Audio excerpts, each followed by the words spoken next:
I told my mom to get help from a therapist instead of me, and I didn't die. Hello, I'm your life coach, Jennifer Ho, and you're listening to And I Didn't Die, the podcast for quiet achievers, eldest daughters, and women who've always put others first. It's time to stop playing small, keeping quiet, and hiding. Your dream life is waiting on the other side of the scary actions you've been avoiding. So in the last episode, I shared about how I was valedictorian and I sarcastically named my speech Fortune Cookie. A couple of people have expressed that they would love to hear my valedictorian speech from high school, but I'm feeling a little hesitant still. So send me a signal, a sign, a note, and nudge me in that direction if you want to hear that speech as well. Okay, so today's story feels especially tender because it's about one of the scariest things I've ever said to my mom. It has always lingered in my brain, but I basically said, I can't be the one to help you with this. If you're an eldest daughter, especially in an Asian family, you probably already feel the weight of that sentence. With May being Asian American, Native Hawaiian, and Pacific Islander Heritage Month and Mental Health Awareness Month, I want to touch on a topic that we don't talk about often enough or at all in our community: asking for help, especially the kind that involves therapy. I grew up in a household where the idea of trusting someone outside of the family was just unfathomable. Friends are just for socializing with, not for confiding in, because, we always have to save face. So people can't know anything bad about us. People can't know about our troubles or what worries us. My mom told me and my sisters repeatedly, you cannot trust anyone, only family. And she repeated this over and over like it was the ultimate truth. And it was like she was protecting us. And in her eyes, she really was protecting us. But the problem she didn't see, as an immigrant woman who doesn't feel safe with friends, and her siblings and cousins and familial peers are both emotionally and physically distant from her, I can see how her only safe space becomes her husband and her daughters. And when you're the eldest daughter, when you become the one she leans to by default for most of your life, the one she vents to, the one who has to hear too much, that's where I found myself. I found myself as a captive audience stuck somewhere between obligation and responsibility. It's neither of those, but both at the same time, and something else that I can't really describe. But it all started off small. Can I tell you something? She'd ask. And of course I'd say yes. Of course, she's my mom. And of course I can handle it. Of course I could. But then one day it wasn't just about what was happening in her day. She started to vent about her husband, my dad. And suddenly I wasn't just her daughter. I was her confidant, her emotional sponge, absorbing whatever she couldn't contain anymore. And I was her witness to pain that I didn't ask to carry along with her. It made it harder to see my dad clearly. I started forming judgments based on only my mom's side. And I felt like I had to choose between them. And I don't want to do that. I didn't want to do that, and I do not want to do that now. Now, eventually, I did something terrifying. I told my mom that she shouldn't be sharing all of this with me, that I couldn't be the one, that she needed to speak to a professional, to a therapist. And I didn't die. Still, it was so scary. Oh man, I parked myself at a cafe to write this episode out, and without realizing it, I stress drank my entire boba as I recalled this memory. I've already done it. I've already said the words to her, but it's still scary. Not just because I didn't want to hurt her, but because the way I grew up, the culture I was taught, therapy isn't seen as help.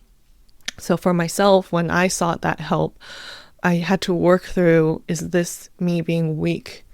And so it's seen as a weakness. and it's seen as shameful. It's seen as airing your dirty laundry to strangers, which then makes it a betrayal of family.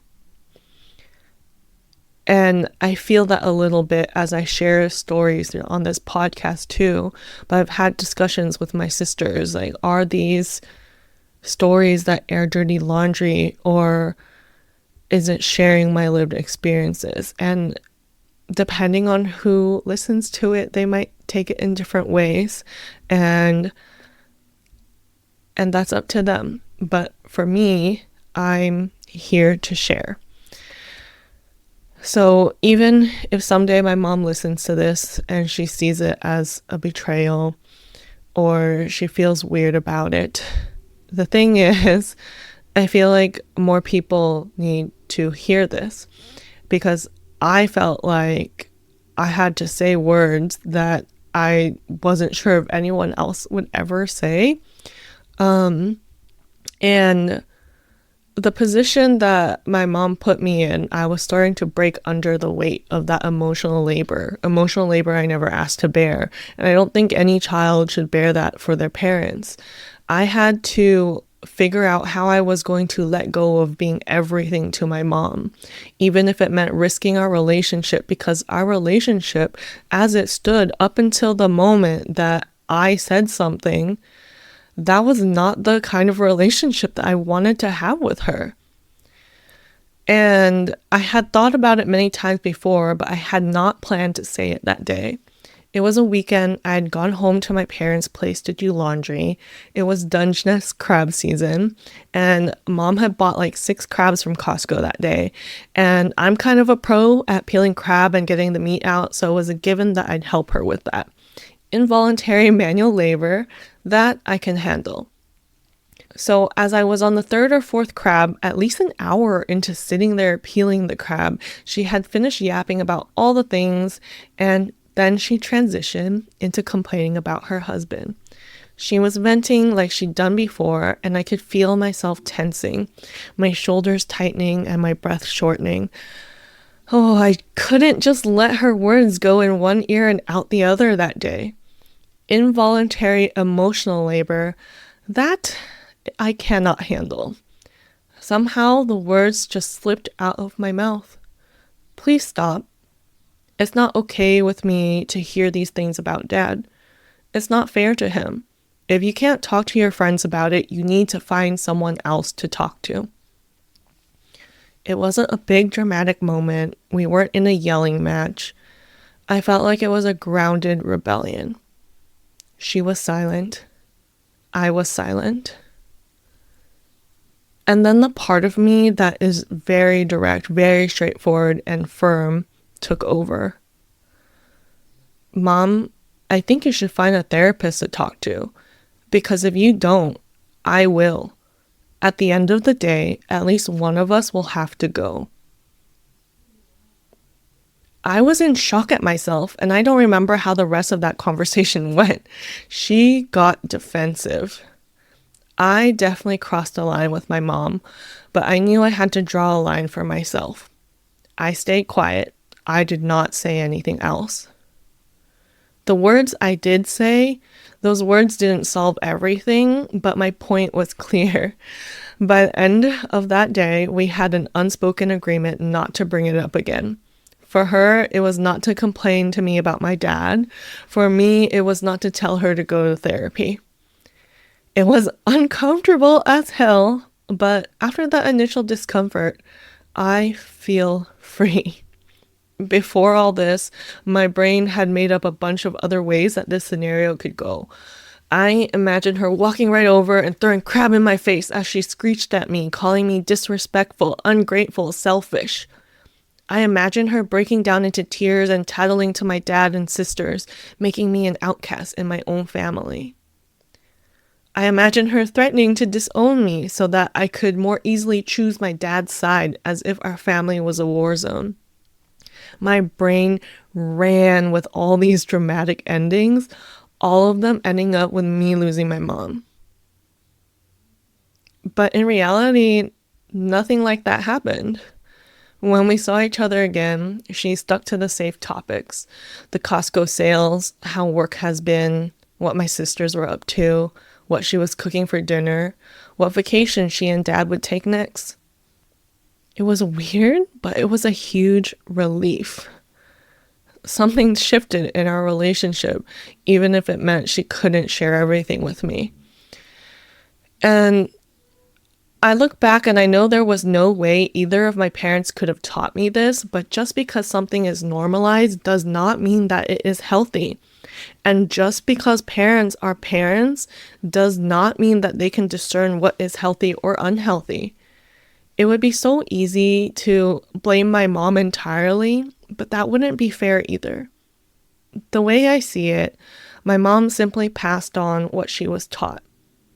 And she didn't have the privilege to see things differently. Where would she have found the time and space and energy to do so when all her life she has focused on survival and then her children's survival? The invisible labor that she carries as an Asian woman and eldest daughter herself, on top of that being an immigrant, a wife, and a mother, she was taught to endure, to be grateful, to keep family matters inside the family. Because of her sacrifice, it is my privilege to live my life differently, and the least I can do with it is live it well and be an example and influence for her to create change if she decides that that is what she wants in her life. She's done the best that she can do, and now with my adult brain, critical thinking, and discernment, it is my turn to do the best that I can to be the catalyst of change in our relationship. I think that that is how you begin to heal generational wounds. You have to go first, not just for yourself, but for those who came before you and those who will come after you. We can't always predict how our parents will react. We don't get to control whether they'll understand, change, or meet us where we are. But if we never say the things we need to say, if we never draw the line, if we never set and enforce the boundary, we also don't give the relationship a chance to grow into something new. As young children, we didn't know better. As adult children, we do know better. That means we have the power and responsibility to shape the kind of relationship we want to have with our family members into better relationships. Now, whether we stomach the discomfort or speak the truth out loud, the point is we lead ourselves. We create our own clarity. We create our own boundaries. We create the love that we need. Oh, that was heavier than I expected. I think this is where we will wrap up today because that was a lot for me. I would love to hear what have you done to reclaim your voice in your family and to change your relationship dynamics with your parents. Send me your stories of your own grounded rebellion, or maybe just a straight up rebellion. Send me a DM or leave a comment on this episode, and I will talk to you again very, very soon. Okay, bye.